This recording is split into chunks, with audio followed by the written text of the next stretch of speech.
WCBI News at 10 starts now. Developing tonight, the man accused of shooting and killing a Simpson County deputy has been captured. Good evening and thank you for joining us. I'm Cash Matlock. WLBT reports Joaquin Stephen Blackwell is accused of shooting 77-year-old Deputy James Blair Friday afternoon. Blair was flown to a Jackson area hospital but later died. Executive Director of Region 8 Mental Health Services, Dave Van, said Blackwell was at the facility for an involuntary psychiatric evaluation. In the transportation of the subject, Blackwell obtained a gun and allegedly shot the deputy and escaped into the woods. According to a neighbor, Blair had been in law enforcement his entire life.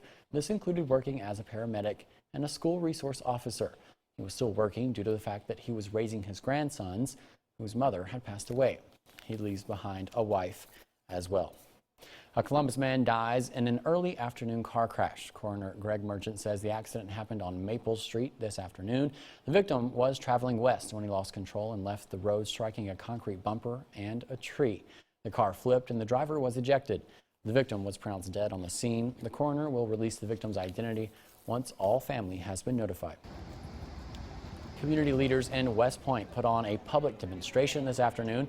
Organizers say the We Are West Point event is a peaceful gathering to march for justice, equality, and solidarity in their community.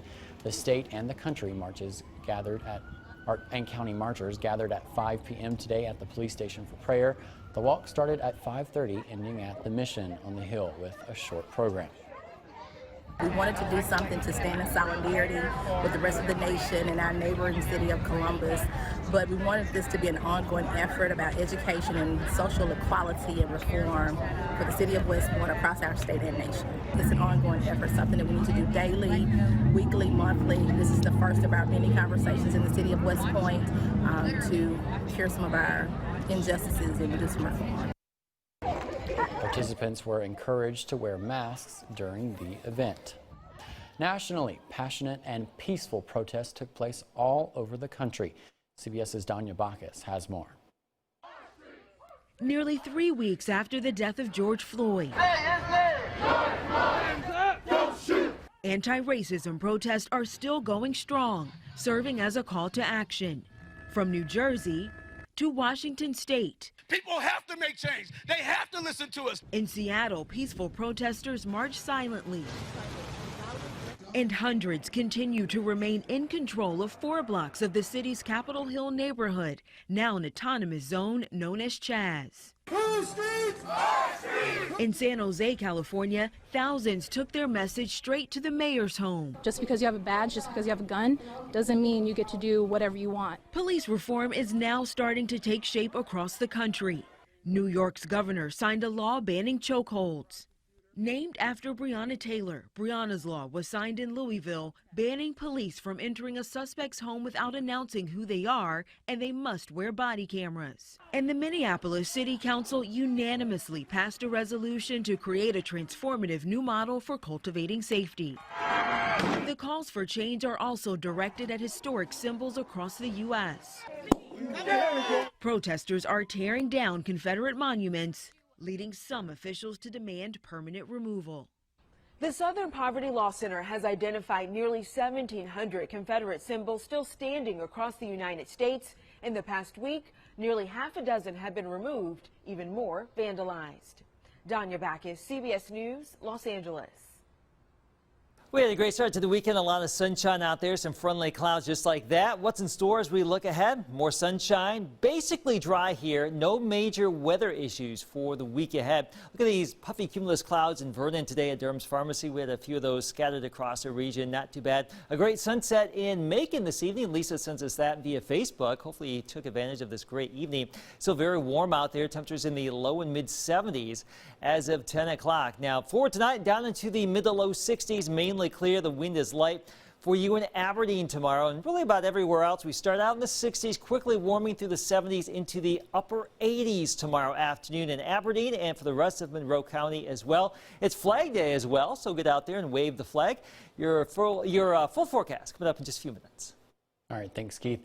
While most of the focus during the COVID-19 pandemic has been on physical health, Mississippi health professionals are now beginning to take a look at the mental toll of 3 months of shutdowns and lockdowns. Courtney Ann Jackson explains how the state is making resources available.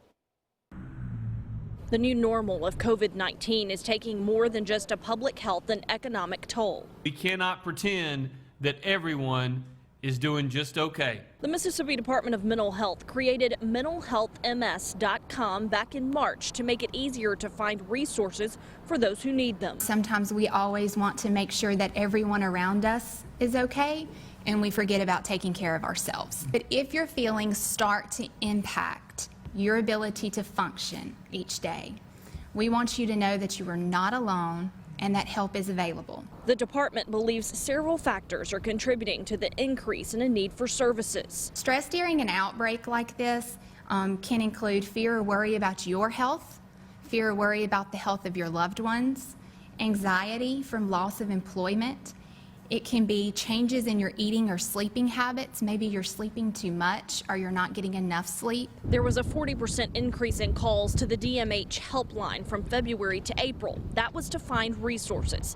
And also an uptick in those who were losing hope. About a 20% increase in Mississippi calls to the National Suicide Prevention Lifeline.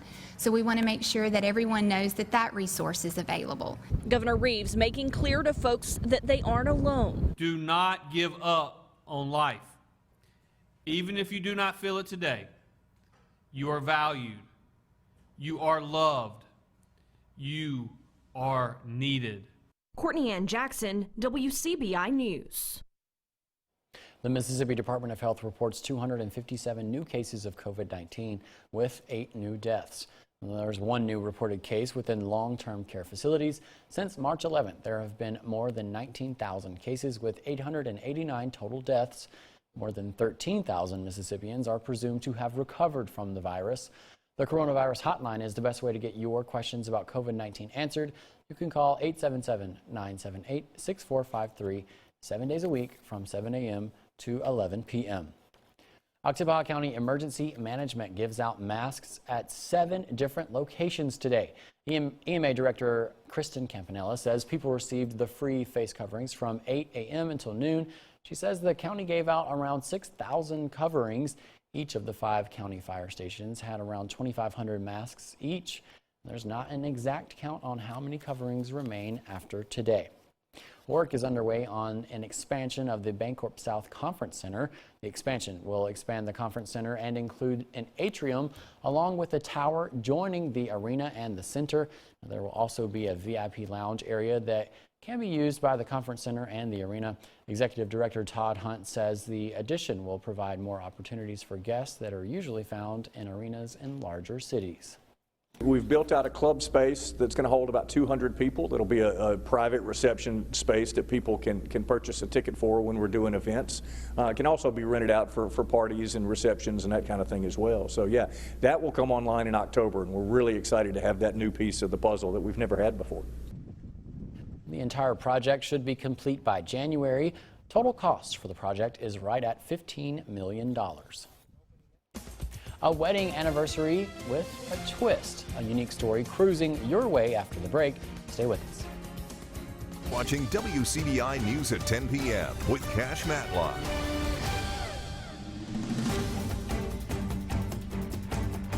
Welcome back, everyone. Wedding anniversaries are always a reason to celebrate, and for one Tupelo couple, that celebration is taken to the open road. WCBI's Allie Martin has more on the artful and unique way the wife is marking the occasion. Take a look. You can't miss this Toyota Scion as it drives down the road. Cecilia Palmer, a lifelong Tupelo resident, decorates it every month with a different theme.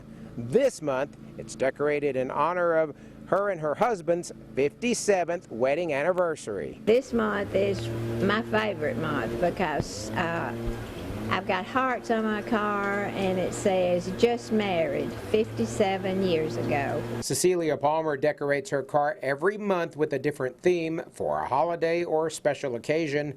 This month, Cecilia and her husband Buddy, who is also a Tupelo City Councilman, celebrate 57 years of marriage. Mrs. Palmer has the car decorated with magnets and other goodies. The Palmers have raised 2 sons, helped run the family's grocery business, and been involved in their community and church throughout the years. They both say there are key ingredients to a long, fruitful, and happy marriage. A marriage requires that God be in your marriage, and that's what we've tried to do down through the years is have a godly home. And he is a godly man, and I'm proud to say that. And then second, I would say, like Buddy said, a sense of humor. In most cases, Cecilia and I have fun. We laugh together, in most cases. Sometimes it's not like that, but we have fun. We don't take each other too serious. Buddy and Cecilia are settled into what they call their routine. She does the yard work in the front yard. He has the backyard duties. They stay home most evenings when there's not a city or church function. So the recent shelter-in-place orders associated with COVID-19 didn't change things much at the Palmer household. We've been sheltering in place for 57 years now, so it's just the fact that if you're told to stay at home, you don't want to stay at home.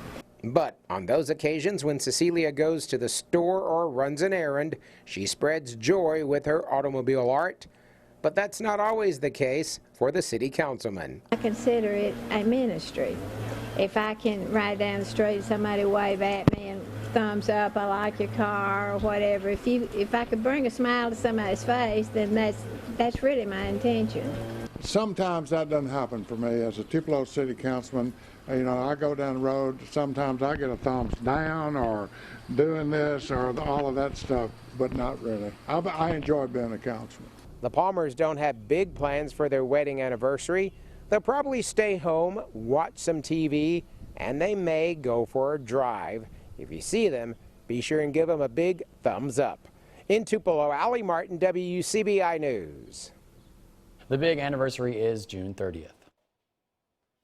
Sunday fun day tomorrow. If you're up early heading out to those early services, we are warm in the 70s, warming up for brunch into the 80s. And as you try to relax tomorrow afternoon, just try to stay cool with highs around 90. Your full forecast is next. So nice to see you on this Saturday evening. Great weather-wise across the entire region today. You can see our Alpha Insurance camera network in Columbus, Tupelo, Vernon, and Louisville. Some of you getting in some cloud cover, some of you seeing basically sunshine all day long. We all topped out in the upper 80s to around 90. Same story tomorrow. Any yard work that's on your schedule, well, try to get it done early or wait until late in the day. Peak heating in that blazing sun, very hot to do anything outdoors. A little bit cooler Monday and Tuesday. Fair weather expected. We will have a weak front moving through the region here, and that will slightly cool us down a little bit early next week. Right now we are looking at temperatures in the 70s across a good chunk of Mississippi and Alabama. Let's fly out way to the west right now. Los Angeles, look at this. Sunny skies, 64 degrees with an onshore flow, so a little cool out there in LA, but for us, we're nice and mild. Some showers and storms up here across the Rockies into western Canada. A few storms also down there along the Gulf Coast, but we really missed out on that today. There's going to be this cutoff low that will develop over here to our east over the next couple of days. Now, we will be on the western side of this thing. The question is, will any of that moisture back into our region here, maybe tomorrow or Monday? Can't rule it out, but we are keeping the forecast dry at this point. That does include tomorrow, your Sunday, 10 o'clock, 80 degrees, by 1 o'clock, 88, 90 or so by 4 o'clock, and 85 early tomorrow evening. A lot of sunshine, a few friendly clouds, winds from the northeast at about 5 to 15 miles per hour. So very similar to what we had today. We are looking at very warm temperatures across the region, upper 80s to low 90s. Just plan accordingly. That sun is very powerful. Sunscreen needed if you would be spending any time outdoors. Just protect yourself. The sun very, very strong this time of year. The solstice coming up on the 20th, if you can believe it. Now, temperatures for tomorrow morning, probably low 60s. Our forecast model hinting at some upper 50s early. We'll see about that. I think we'll be a little bit warmer than where we were this morning. By midday, mid to upper 80s to around 90. Also into the afternoon, upper 80s to around 90. Can't rule out a shower, but at this point, we're keeping things dry. And as we roll on into your Monday, our forecast model hinting at a slight chance for a shower. But as I mentioned, we're keeping things dry for the next 2 days. And that trend will continue for a good chunk of next week, maybe all of next week. If anything, a little bit warmer by the end of next week, Cash. Highs getting back into the lower 90s for just about every location. The humidity will creep up after Wednesday. So right now it's hot, but it's not really that humid. Right. But by next weekend, probably more of that southern humidity coming on back. Well, Keith, let me ask you, is there any way you can I'll take the heat, but can you cancel the humidity? Can you call someone? Can you make some calls? In the south, in the summertime, probably not so much. I gotcha. All right, Keith. Well, local sports are back in action for one community. We've got more on that story coming up. Welcome back. After a long period of shutdown, the sports fields around the city of Tupelo are alive with activity this weekend. WCBI's Chad Groening reports it's great to be outdoors. The softball complex on Veterans Boulevard is humming as area teams are finally able to play. And the nearby Tupelo Aquatic Center is hosting the Fitter and Faster Comprehensive Breaststroke Racing Camp. But the vast Bank Plus Sportsplex at Ballard Park is where the bulk of the action is this weekend, hosting both soccer and youth baseball. Tupelo Parks and Recreation Director Alex Farnett says there are about 200 teams participating this weekend. We're just so excited to have everybody back into Tupelo, everybody coming in. We're taking every measures to be safe here and for everybody's safety at all these events, and just really excited to have people back in the city and kind of boosting our economic impact for the city. And Farnett says it is great to be outside. Everybody who's been cooped up and inside, you know, we're now able to have organized events, and so this is just a way to get everybody out. It's a beautiful weekend, and just excited that everybody's here. Sadly, the coronavirus wiped out the high school and college baseball seasons this year, and it's unclear whether there'll be any kind of a shortened major league season. But baseball is alive and well this weekend in Tupelo. The Stop Wishing Start Doing United States Specialty Sports Association baseball tournament features more than 80 teams.